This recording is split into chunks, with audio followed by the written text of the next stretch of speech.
Thank you very much for keeping us company. We are heading straight into the interview segment, Engine Behind the Power. Tonight, I am joined by Tigania West Member of Parliament, John Mutunga. Thank you very much for coming to the program. Thank you, Kawasi.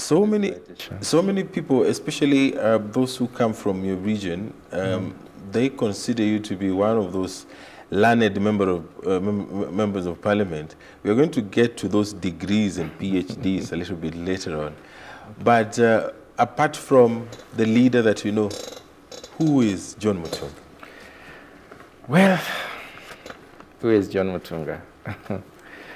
John Mutunga is son of Jacob Kianji Mutunga, my late father, who died last year, and my late mom, Naomi Chulubi Mutunga. I was born in 1963. I believe my elder sisters were educated enough to know the date. I would say my parents picked it, but my sisters told me that it was on the 15th of November 1963, and we took that as law, because there was no dispute over it. And I was brought up in the villages. In Tigania. Tigania is one of the sub-counties of Meru. There are 6 sub-counties. I was born at a place called Kianjai. And Kianjai is one of the 5 wards of Tigania West constituency. So I went to school. Early schooling, I did my nursery school, where I went for only 1 term in Kianjai Primary School. So I went to Kianjai Nursery School, and then Mutunga Primary School was being set up. It started in 1971, and I was one of the pioneer students in Standard 1. So I started in Standard 1, went up to Standard 7, did my my CPE then. There was no KCPE, it was CPE, Certificate of Primary Education. And I passed. It's not that I didn't know which school to choose when we were choosing schools, because I was not quite enlightened in terms of that. But I had a friend of mine discussing with a teacher, and they were saying Chogoria Boys High School is a good school. So I thought Chogoria should be my first school. I chose Chogoria, I went to Chogoria, and I did my secondary education in Chogoria, Chogoria Boys. Chogoria Boys is in Meru. Right now it's in Meru, in Tarakaniti. Yes. That time it was a Greater Meru. We used to call it Meru South. And after Form 4, I went to Nyeri High School for my Form 5 and 6, where I did my, my Kenya Advanced Secondary Education Examination in 1983. And of course, we had a lapse of about 1.5 hours or so. I went to teach. I was lucky to be one of those identified to teach in a secondary school, and I taught mathematics and chemistry. Especially, I liked chemistry a lot, and the maths, of course. And in that school, I found that it was one of the schools we used to call Arambi Secondary School, and it's like now what we are calling day secondary schools. It's called St. Luke's Secondary School. The principal then, we used to call them headmaster, assigned me to teach mathematics. I found the boys really poor in maths, and I took it upon myself to really make sure that they understood what maths is. I'm sure I made an impact in maths and the other sciences that I taught. I remember they never used to get anything better than 8 past 8. That was what the best child could get. But by the time I left in about 1.5 years, 2 years, and coached from 4s, and I got a credit 3.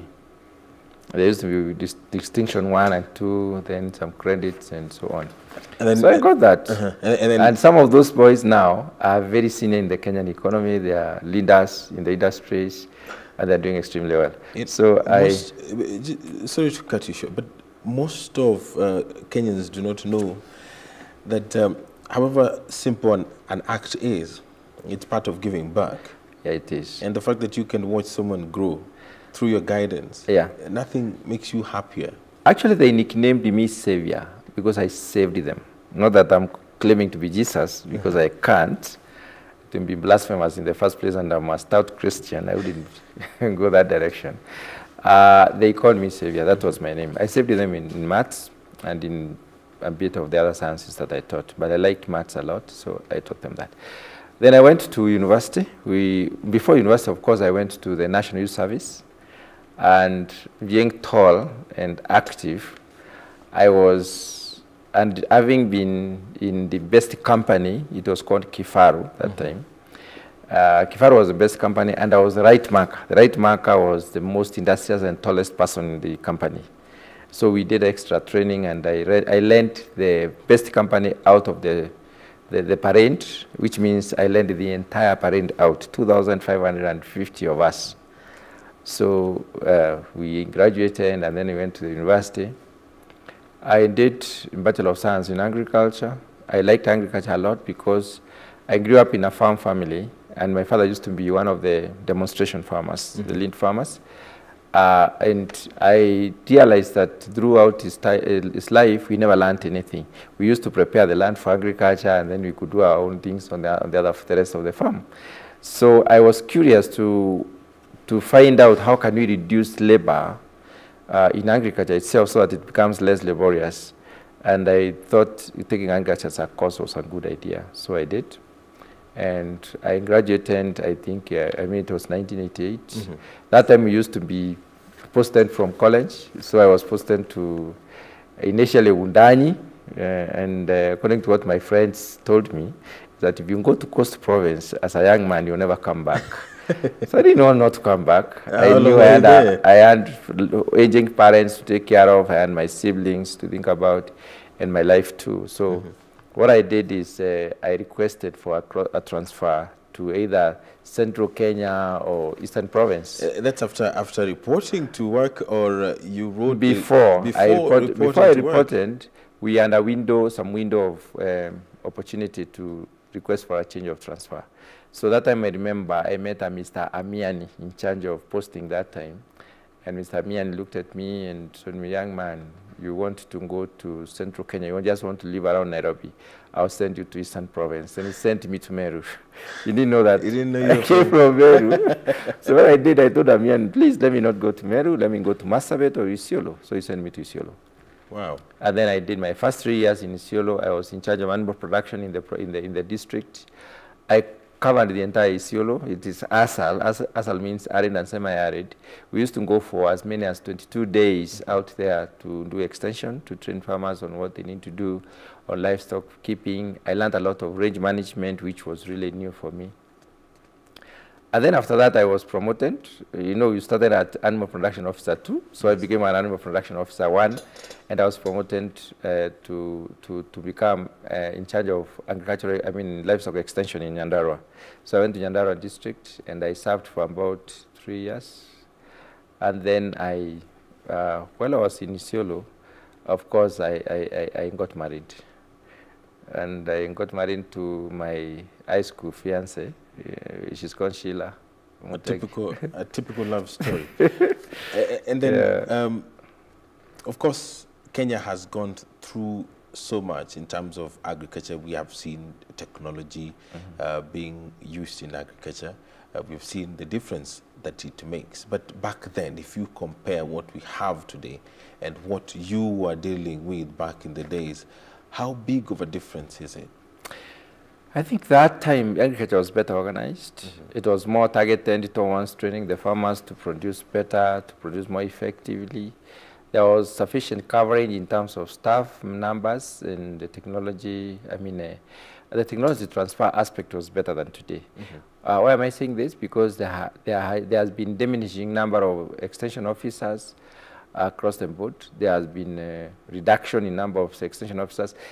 We have had losses through natural attrition, and there has not been commensurate replacement. So people have just left, either retiring or, of course, changing career or improving on their, capacities and leaving the sector or even dying. And then they have not been effectively replaced. There has not been replacement. This happened sometimes back in 1997, 98, through the structural adjustment program, when the World Bank and IMF did dictate to the developing countries that they have to rationalize in terms of the number of staff members they're going to have in some of those sectors, and therefore employment was capped, and the governments, states and government, and to decide how many people they are going to employ and so on. So agriculture is one of the most affected in the country, and I think it's a major mistake, because agriculture is the greatest supporter of this economy.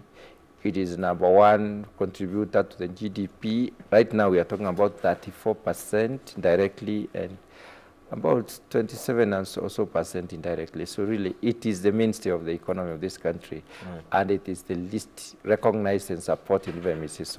Okay. And then you did your PhD?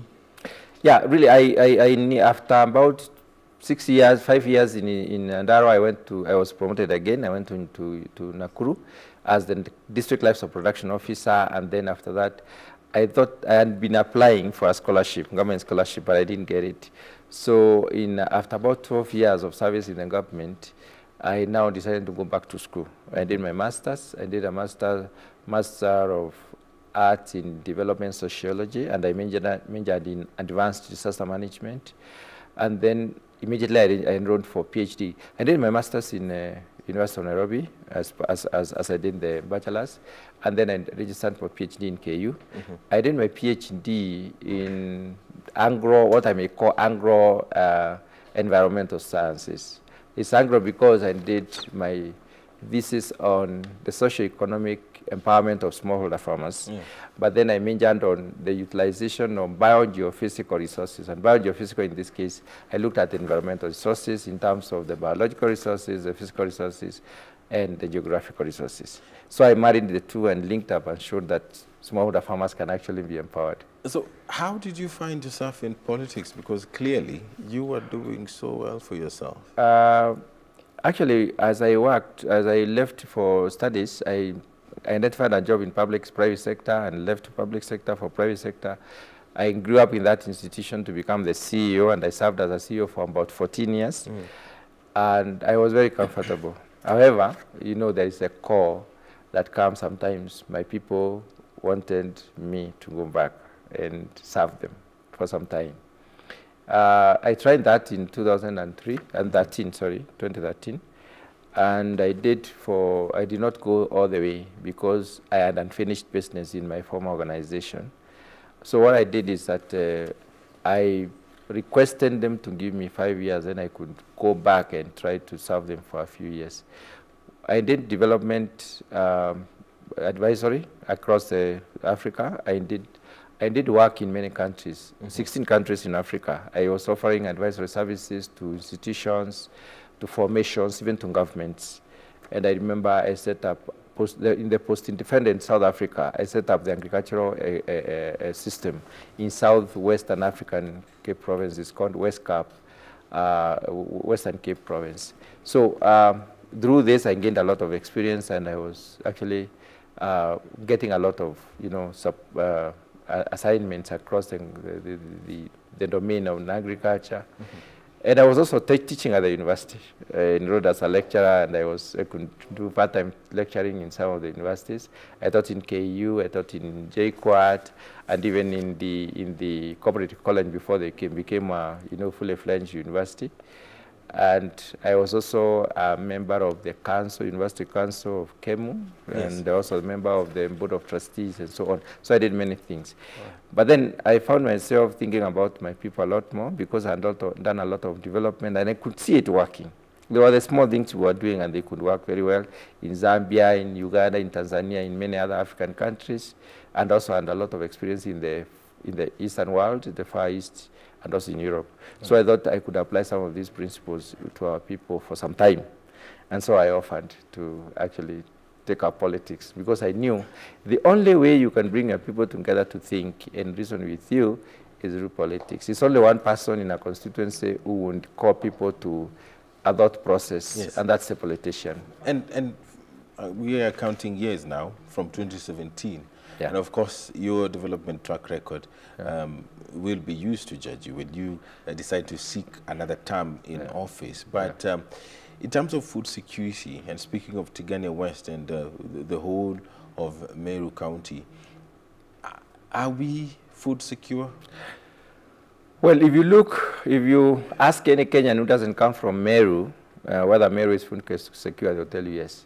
Because of the effects of the mountain, there are two ranges. There's the Mount Kenya itself, the Nyambene ranges, and the two of them are really potential in terms of agriculture. But there are the lowlands also to think about, and the Northern Frontier District. You know, the Northern Frontier is where we used to do grazing. It's purely a rangeland. It's just like Isiolo, there's no difference. Tigania West happens to be this kind of agroecology. From the tarmac road going down to Isiolo, that's a very insecure, food insecure countryside, if we may say so. Then the other side, the upper part of Tigania, the Miadene area, and then the Kideo and so on. Those ones are high potential, and then the lowland are medium potential, where we talk about the Nkomo and the Mbeo ward. So the idea is that Tigania West is fairly food insecure. Part of it actually is under the regular feeding program, and we've been pushing for this because we realize that schools near Isiolo, because Isiolo airport is 85% in Tigania.